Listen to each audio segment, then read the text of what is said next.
Yun, mga kabayan, tayo magluluto na naman. O siyempre, ating inihanda na rin ating mga pansahog na rin. Nakasalang na yung aking baka. So, nating pinalalambot na, mga kabayan. Ito ating mga sitaw, kangkong na yan. Meron tayong labano sa tokra. Yan. Meron tayong gabi. Paborito ko ito sa sinigang. Tapos meron talong. Yan. Itong ating mga pansuka, pampaasim. Yung kamatis niya, may siling haba at may sibuyas at may karikit na bawang.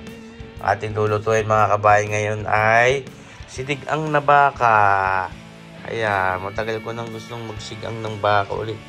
Patagal-tagal na rin hindi nakapagluto. Kaya rin tayo magsisigang ulit ngayon ng napakasarap na sinigang na baka. Ito ang ating baka. Yan, pinalalambot na natin yan mga kabayan. Itong parte ng bakang ito ay porterhouse. Ayan ho mga kabayan, yung pinakita ko sa inyo nung ako'y ng malingke. Ayan. Ito na yung nagayaya, sarap. Ngayon, ito ilalagyan natin ng pampatingkad ng lasa. Ayan. Di ating lalagay lang iyang ating pampatingkad ng lasa. Pwede namang wala kung ayaw ninyo.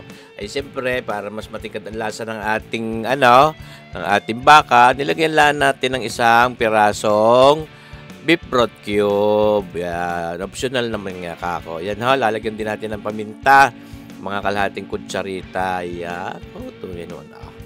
Parang pwede na. Huwag natin tulaw. Isus marsipaw. Pero pagsasarap po niya. Lalagyan din tayo karikit na asin, mga kalahating kutsarita. Kulang-kulang. Ayan, mga kabayan. Hindi pinalalambot na natin. Yan yung ating bakang yan. Medyo magulang-gulang siguro rin nabili kong bakang are. Kaya matagal-tagal lumambot. Pero yan, mas magulang na baka, mas malasa din yan kung tutusin. Ayan mga kabayan. Hindi lalambot din yan. Kung kaya ilagay sa apoy, pag hindi ka lumambot, iwan ko naman yan. Kinukulob natin at para nga mapalambot natin iyan. At ngayon, siyempre, para tumalab na rin yung ating mga gagamitin pampalasa diyan, mga pampaasim, may nilalambot na rin yan, sasahog natin itong ating kamatis, sibuyas, siling haba, 2 pirasong bawang na yaon sa ating sinigang na bakang itaw. Ay sus marsipaw, tawaray. Talaga namang kung yun hong mga sinigang na baboy, na mga spare ribs masarap na, ay mas masarap po yan dahil mas malasa naman ho ang baka. Ayan ho mga kabayan. Gaya yan agad na sarap po Sus, tunay.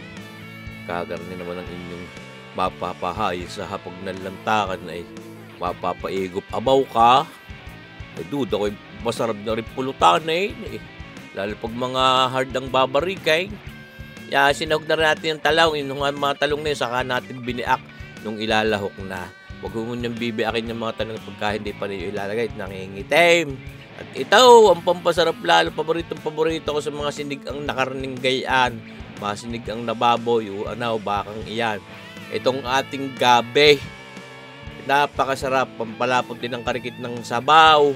Ayan, lalo yung mga parang nagkukulay. Karikit na purple ang gustong gusto ko. Ayan ho. May karikit ding okra tayong sinahog diyan. Yan yung mga talong niya yung mga galing sa tanim ni Kabayang Commander Mami Lisa. Yung okrang yaon. Aba, isang kapa. Yung mga gabi, siyempre, binibili naman namin sa palengke. Ayan. Pulog-pulog at bumulak yan. Binibisita rin natin at para balanse yung paglambot ng ating mga isinasahog na yan. Pagka nabulakan, ay ating babalik tapos isasahog natin yung mga sunod na yan. Tulad niyang ating sitaw na yan, yung mga pinagtangkayan ng kangkong. Ayan. Medyo makunat-kunat yung mga nalangit-ngit sa ngipin pagka matigas. Yan ho. Lalo yung sitaw, nako, ayaw ko na nung medyo haptok. At talagang pagka kinakain ko yung nangingilaw, nalangit-ngit, naagit-it sa ngipin pag nginunguya. Ayan, para din yung mga tangkay na yan. Basta ayon ho sa pinakamalambot o pinakamatigas ang paglalagay natin. Siyempre, yung unang mga nilagay natin, yung mas matitigas. Yung mga mapalambot, hindi sa pahulay. Pag nabulakan ulit papagayan, ay di saka ilalahok ulit yung mga sunod. Ayan, mga kabayan. Itong ating sinigang na baka ni Sir Buya, ito ay napakasimpleng luto. pero napakasarap. Ito ang labanaws. Yan ha, mga pahulit, para yan na hindi masyadong lumambot. Yan ang medyo kahit may lutong ng karikit ay masarap din. Yan, masama yung labanaws pagka sobrang lumsak o malambot. Dapat ay may yagasyas ng karikit, may crunch. Yan, titimusan. Mamaya na. Kaya may ilalagay pa nga pala ko di yung pampakumpleto ng asim niyan. Yung ating mga ginamit na kamatis ay hindi sapat para mapaasim natin yung ating sinigang na bakang iyan, mga kabayan. Ito! Yan ho, sinigang sa sampalok. Kung ano mong brand ng inyong nais ilagay o gamitin. Yan, mga isang kutsaritang mahigit. Ayo, kita nyo ba gayon? Yan. Sapat na yaon kasama nung mga kamatis na una nating inilagay. Masama din naman ho sa sinigang pag sobrang asim, na overpower yung kabuuang flavor, hindi mo na malasa yung ibang sarap ng mga ginamit nating pangsahugdi at pampalasa. Pag puro asim na lamang nalalasahan mo. Ewan ko baga sa ibang mga restaurant, pag nakakalat at nakakatimos ng mga sinigang, bagang aasim, kaya naman na. Hindi ko na ma-enjoy ang sarap. Ay, ito, lalahok na rin natin ngayon ang mga dahon-dahon yan ng kangkaw at malapit na sa katotohanan niya, paluto na yung ating sinigang na baka. Sos, marsipaw, tawarin. Naman ni kabahay si Porprek. Kamusta na ba yung mga taga Chicago, Illinois, yung ating mga kasagpilian, mga kabahay natin diyan sa abroad, mga OFWs, yung mga subscribers natin.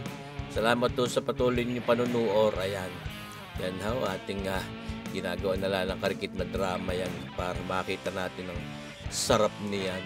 Makakapag-anyaya sa inyo, mga kabayan, na kayo magluto din sa isang araw. Subukan lang ninyo. Ay ngayon naman ho, yung baka halos parang mura-mura na kaysa sa baboy ayun pero mas masarap yan, sabi sa inyo, mga bakang iyan. Ito na, ibibidyohan na galaang.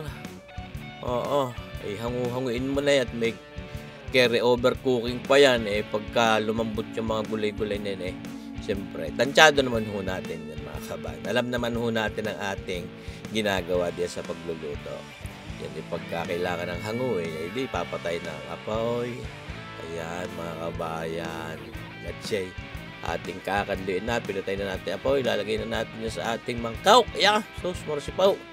Mapapahaplas na sa hapag ng lantakan, mga kabayan.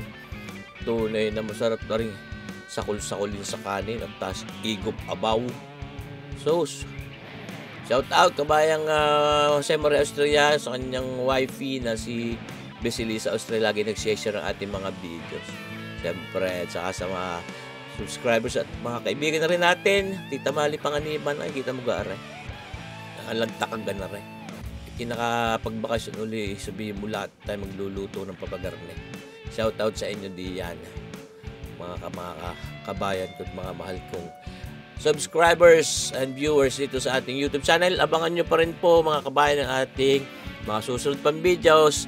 At uulitin ko, hindi ho ako magsasawang maggawa ng mga ganitong videos. Ayan ho. Kahit yung mga iba yung nauulit na, pero yung mga hindi nakakapanood, di at least nakikita. At yun pa. Pwede naman ho yung silipin nyo kung ano laman itong ating YouTube channel, yung mga bago dito, yung mga bago na subscribe. Maraming salamat sa inyo. Mabuhay tayong lahat. God bless!